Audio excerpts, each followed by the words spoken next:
Hello everyone, welcome back to Changfied YouTube channel, your trusted source for latest update across South Sudan and beyond. Today we bring you major political development coming from Juba. There are growing discussion after security forces reportedly arrested members of parliament in the capital city. At the same time, a senior official from the ruling SPLM party has made a strong statement about the 2018 peace agreement. Meanwhile, President Salva Kiir Mayardit has returned to Juba after attending inauguration ceremonies in Djibouti and Uganda. These stories are creating many reactions inside South Sudan and beyond. Many citizens are now asking questions about the future of the peace process, political unity, security, and upcoming election. Before we proceed, if you are new to Changfied YouTube channel, I would like you to help the channel by subscribing, turn on the notification bell, so whenever we upload a new video, you can be notified. Let us start our report with security forces arrest member of parliament in Juba. A report from Juba says that South Sudan security officer arrested a member of parliament during an early morning operation. The Lawmaker is identified as Kom Gang, who served in the Transitional National Legislative Assembly. He is also the chairperson of the parliamentary committee responsible for national security and public order. According to family members, security officer arrived at his residence very early in the morning and took him away to an unknown place. His younger brother later spoke to the media and explained what happened. He said that the arrest happened around 5 o'clock in the morning. When he arrived at the house later, he discovered that his brother had already been taken away. The family say they are deeply worried because they still do not know where the MP is being held. They are now calling on authorities to release him immediately. According to this report, the brother also says that the family still has hope that the government will free the legislator peacefully. He referred it to a recent case where another senior official was released and say they hope the same action can happen again. The family believe the parliamentarians should continue participating in peace building and national development instead of remaining in detention. At the moment, the exact reason for the arrest has not been publicly explained. This has created many questions among citizens and political observers. Let's look at question about parliamentary immunity. One major issue people are discussing in parliamentary immunity: under the transitional constitution of the South Sudan, members of parliament are protected from arrest in many situations unless parliament approve the action. The law say lawmakers should not be arrested or prosecuted unless permission is given by the Speaker of Parliament. There are also limited exceptions, especially when someone is caught committing a serious offense directly. Because of this constitutional protection, many people are now asking whether proper legal procedures were followed before the arrest took place. Political analysts say the situation like this can create tension between security institution and legislative institution. Some citizens believe the constitution must always be respected to strengthen democracy and trust in public institutions. Well, others argue that no leader or official should be above the law if there are criminal allegations involved. So far, officials from parliament say they were not fully informed about the situation. The spokesperson of the Transitional National Legislative Assembly reportedly stated that he was not aware whether security forces had officially arrested the members of parliament. This response has added even more uncertainty to the case. Let's look at this. Another lawmaker also reportedly arrested. At the same time, report also emerged that another parliamentarian, Ayi Akol, was also arrested. According to report, is related to Vice President Hossein Abdelbagi Akol. La Comcom gang, he also come from Awil East County. However, authorities have not yet released detailed information about these arrests. Because of the lack of official communication, social media discussion have increased rapidly.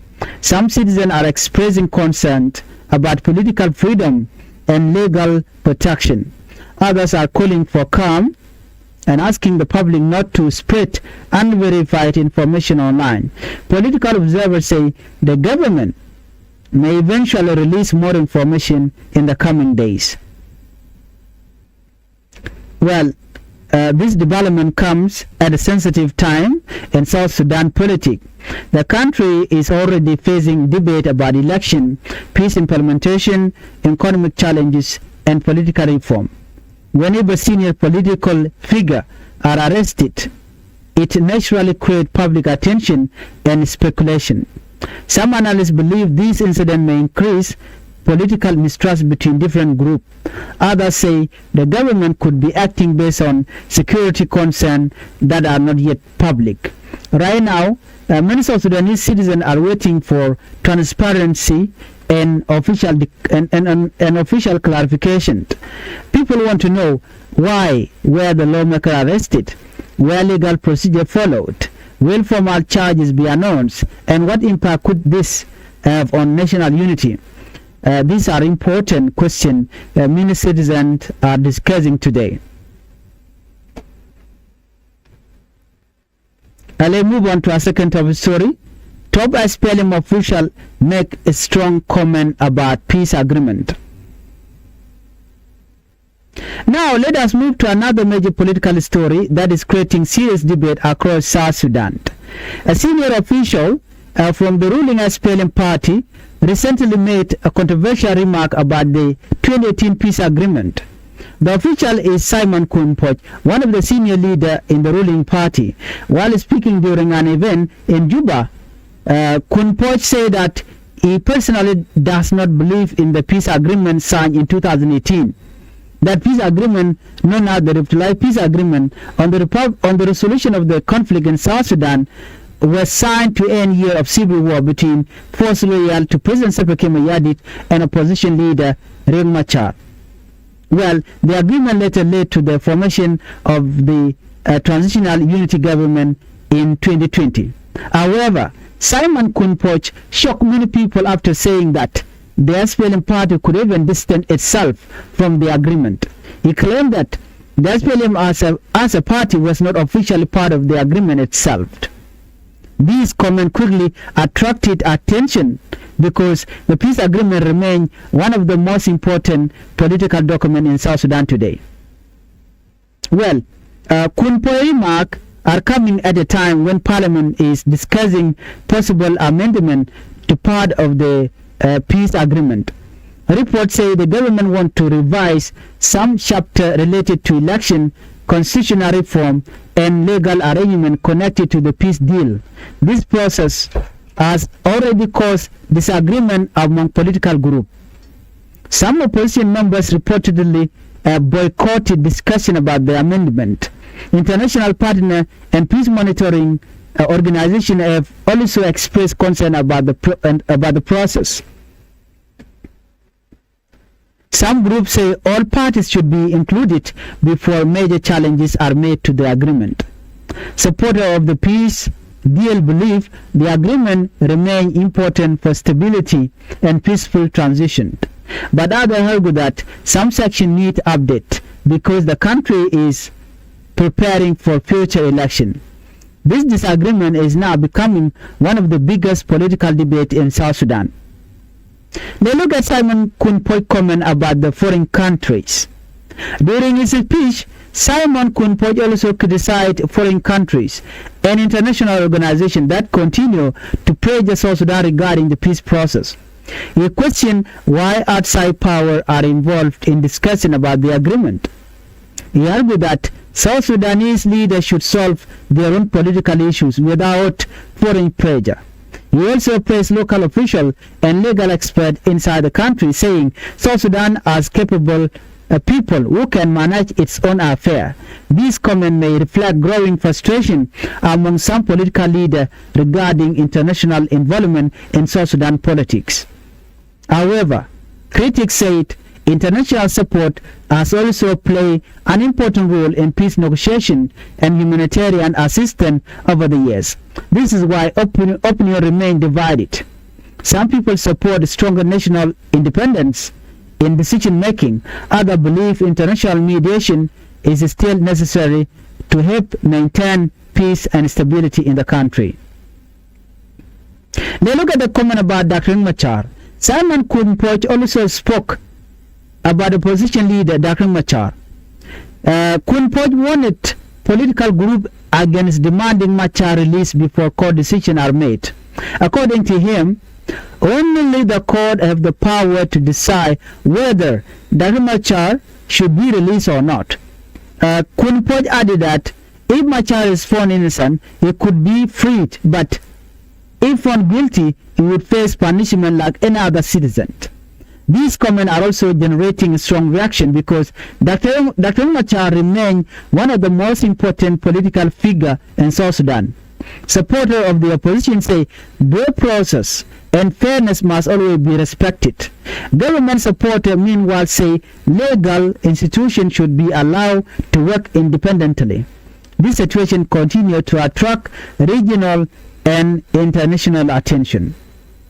Well, the 2018 peace agreement reduce large-scale fighting and create the current transitional government arrangement that the SPLM under President Salva Kiir Mayardit is enjoying. But implementation has faced many challenges over the year. Some important tasks are still incomplete, including constitutional reform, security arrangement, and preparation for election. Because of this, political tension continue to appear from time to time. Analysts said a statement questioned the agreement could create uncertainty among citizens and political groups. Others believe the comments are part of political position ahead of future election. The coming month may become very important for South Sudan political direction. Citizens are hoping leaders will prioritize peace, dialogue, and national unity. Many people are tired of conflict and want political disagreement to be resolved peacefully.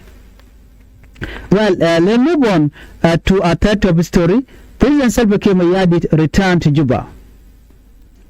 Now let us turn to regional diplomacy and international relations.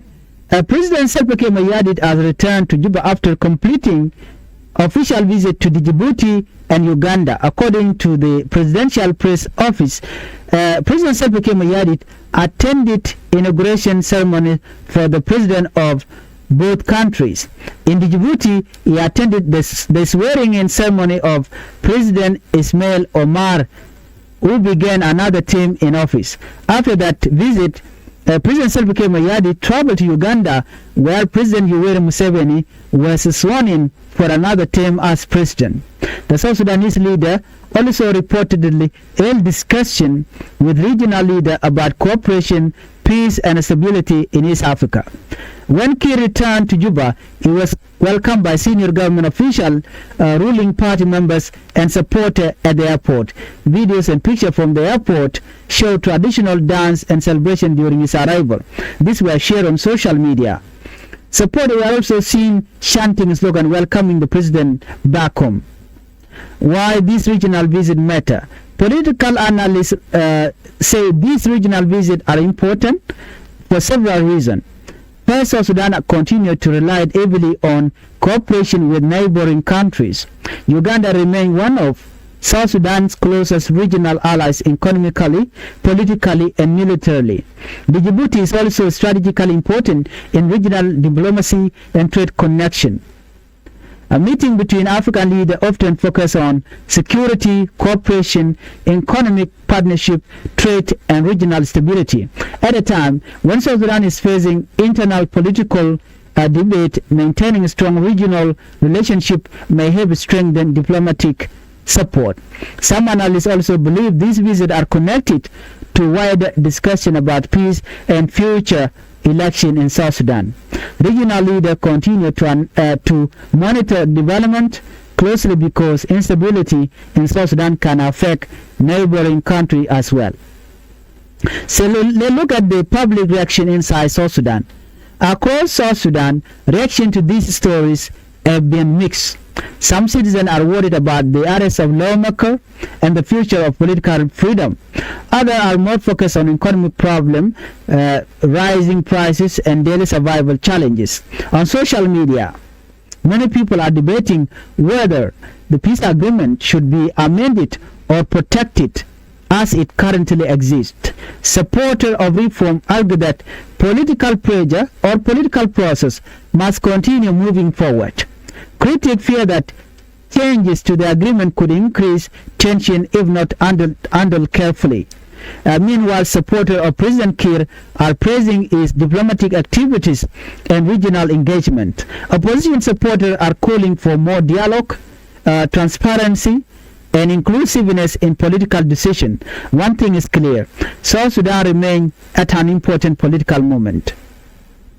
As the country moves forward or moving closer toward future political transition and possible election, several major questions remain. Will political leaders maintain unity within the transitional government? Will proposed amendment to the peace agreement move forward peacefully? Will political tension increase or decrease in the coming months? How will the legal case involving political leaders develop? And most importantly, will ordinary citizens see improvement in peace, stability, and living conditions? These are the questions many South Sudanese citizens continue asking every day. If you are new here to Changfied YouTube channel, I will ask you to the channel by subscribing, turn on the notification bell, so whenever we upload a new video, you can be notified. Well, we all know that South Sudan has gone through many years of conflict, political disagreement, and difficult transition, but many citizens continue hoping for peace, stability, and development. Political dialogue, constitutional respect, and peaceful cooperation between leaders remain very important for the country's future. As events continue unfolding, citizens across the nation and international observers will continue watching closely. So please, if you find this report useful, make sure you subscribe and also like the video, share it with others. Let's meet on the next report. Thank you for watching, and bye-bye.